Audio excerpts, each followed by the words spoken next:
Yo, what's good with y'all, man? We have another reaction from Psych to Go. This is called 5 Hidden Signs You're Actually Narcissist. Real quick, ignore the boxes back there. I'm building up boxes to start a fire and stuff like that. But anyway, let's find out if I'm a narcissist, right? Let's look at what it actually means to be a narcissist.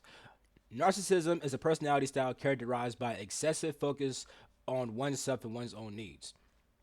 You have grandiose sense of self-importance. You have like an empathy, need for all this admiration, sense of entitlement. Now, I feel like I've encountered narcissists. You know what I'm saying? For a fact.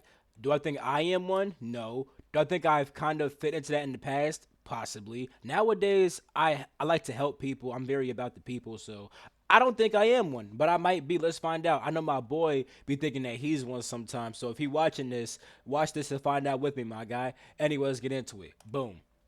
Have you ever wondered what makes someone a narcissist? Kind of. Now, what if you chose to analyze your behavior when it comes to narcissism? What if you could be a narcissist? Oh, In an Insider article, licensed clinical social worker Laura McLeod explained that if you prefer to talk about yourself and your dreams or discover that you spend a lot of time thinking about yourself, it doesn't always indicate that. Off the rip, I do not talk about myself very often. Like if someone asks me, I definitely will. But most people that I'm around know nothing about me because I'm always asking about them and making them tell me about them. So already I'm good.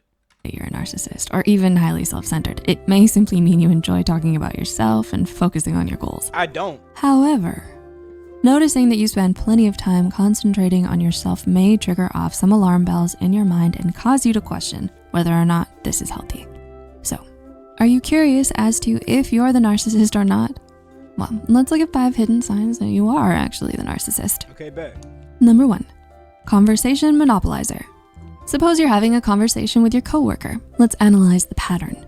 Is it interpersonal and interactive, or does it seem like you're the one hogging the ball? Never. According to clinical psychologist Dr. Ramani Durvasula, in a video published by MedCircle explaining 9 signs of conversational narcissism, there is no healthy give and take in a conversation with a narcissist, and they take up most of the airtime. It's a one-way street for them. I barely talk. What they have to say is all that matters. All they talk about is what they've done or what they're thinking about. That's not me. It's possible for narcissists to hear something out, but only to explain their opinions are right. Not me. And yours are wrong.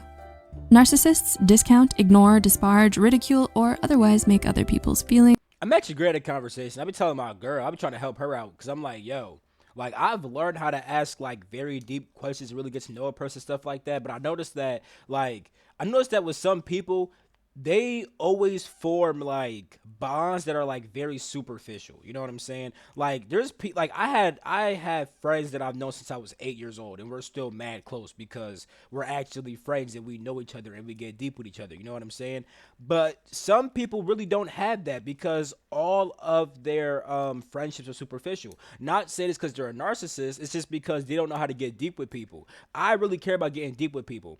I barely talk about myself. Don't nobody even know me for real, bro. Even like some of my friends that I talk to now, it's mainly focused on them. Like they don't really know what I be up to on an everyday basis. They don't really know what I really be doing and going through for the most part. Unless like they ask me about it or I had to mention it to kind of like sometimes I'll mention myself to kind of show them that I understand what they're saying. Like, oh, I feel you because that happened to me also at X, Y, and Z. Boom. You know what I'm saying? But I'm not trying to bring it to myself.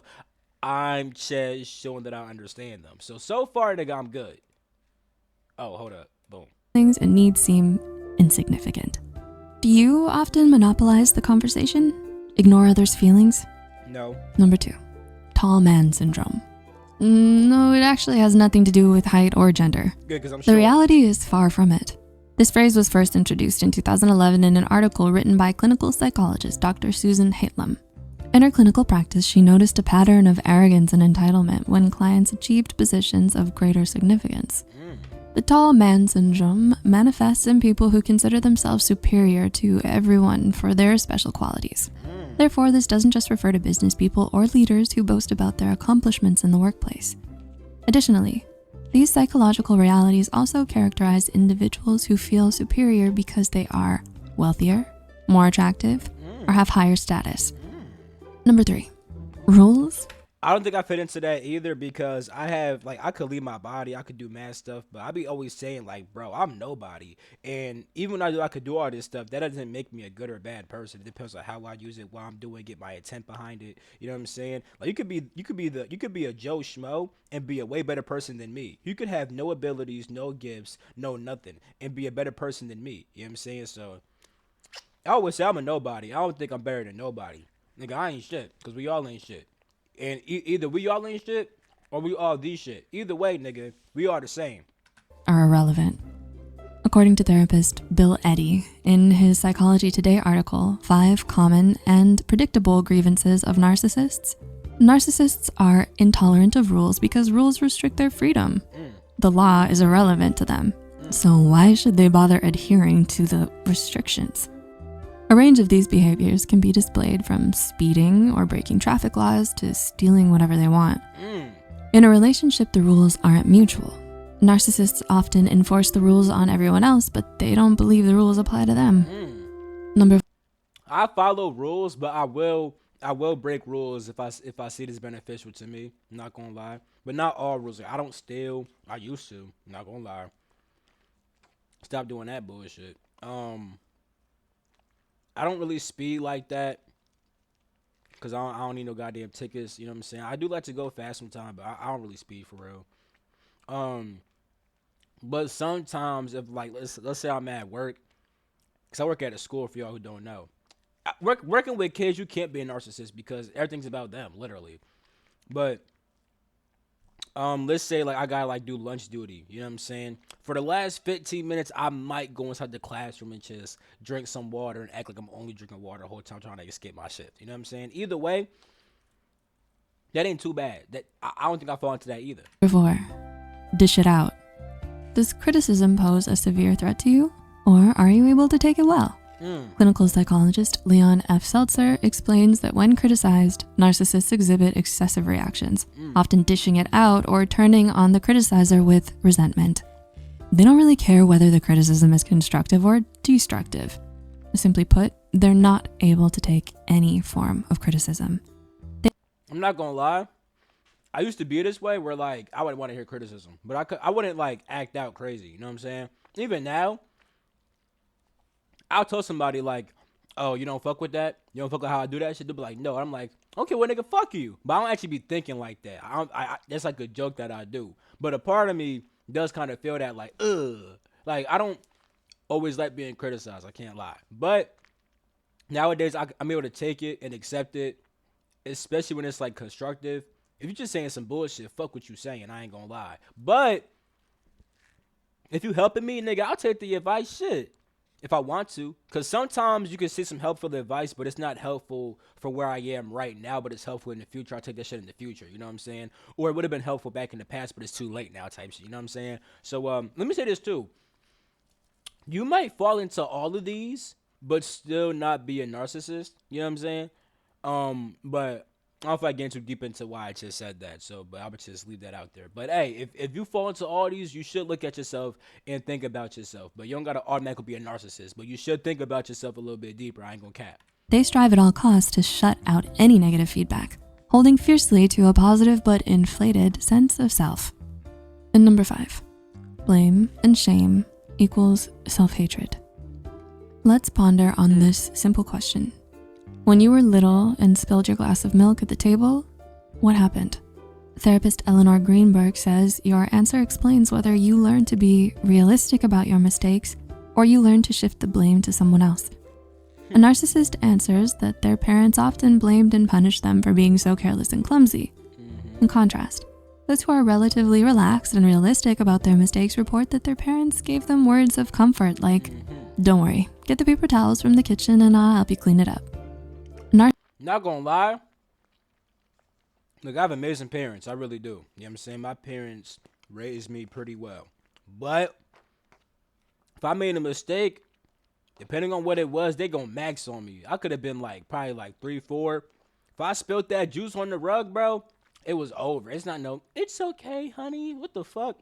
Nothing is like that for a lot of parents. I mean, I bet some parents are like, it's okay, honey, but shoot, when you look like me, and look, I'm kind of stereotyping myself because Granted, not all people that look like me have parents that are like me, but when you look like me, right, sometimes stuff be a bit. Sometimes your parents get on you a bit more. You know what I'm saying?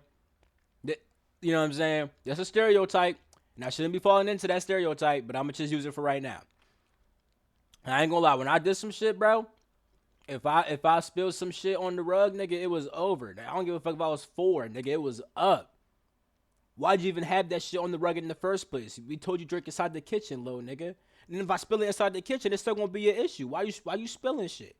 I don't give a fuck that you 4 years old, nigga. And granted, I'm not even fully mad at that. I'm really not. You know what I'm saying? And when it came to me, how I would feel, it would honestly depend. Sometimes I'd be like, damn, that wasn't even my fault for real. You know what I'm saying? Like some stuff, I was reasonable. Like, yo, it's some BS happened. Like, let's say I had a test, right? And I studied mad hard for that test. I still got a 0. It's like, dang, I tried my best, and like I'm gonna feel bad, but I'm gonna only feel bad because one, it's a 0. Number two, when my parents see this shit, it's probably gonna be up. But me myself, I wouldn't feel too bad. But let's say I feel because I didn't study, oh, I'm gonna be like, damn, bitch, I fucked up. You know what I'm saying? So yeah, it's different reactions for me, you know? Narcissists typically grow up under harsh criticism for mistakes, which leads them to develop a harsh, critical inner guiding voice, and to look for any way to shift the blame to someone else. If they fail to do so, they may feel a deep sense of self-hatred and shame, leading to self-hating. You heard what she just said? I think it's a guy who, I think it's a girl who made this video. You heard what she just said, though? What she just said is the fact that, nigga, if you a narcissist, it's your parents' fault. Let me stop playing. That's what she's getting at. If as a kid, and this happened to me sometimes where like I do some shit and I do feel fucking crucified inside of myself. Granted, I'm not trying to, actually sometimes I would try to play, like let's say I was in school and I was acting up. My nigga, it was the teacher's fault. The teacher being a dickhead. Like, I can't cap. Sometimes I would shift the blame. It wasn't often, though. You know what I'm saying? Like, I could have owned up to my shit. But I didn't always want to. Because, I ain't want to get in trouble with my parents and shit like that. Fuck my inner dialogue, nigga. My inner dialogue is saying you're going to get your ass beat from your parents. It's not saying, nigga, you ain't shit. It's saying you're going to get your ass beat. You know what I'm saying? But, on some real shit, though. Sometimes I could make a mistake and think that I'm not worthy or some shit, but it wouldn't really be that often. I'd more or less be worried about my parents and how they gonna feel, not about myself, you know?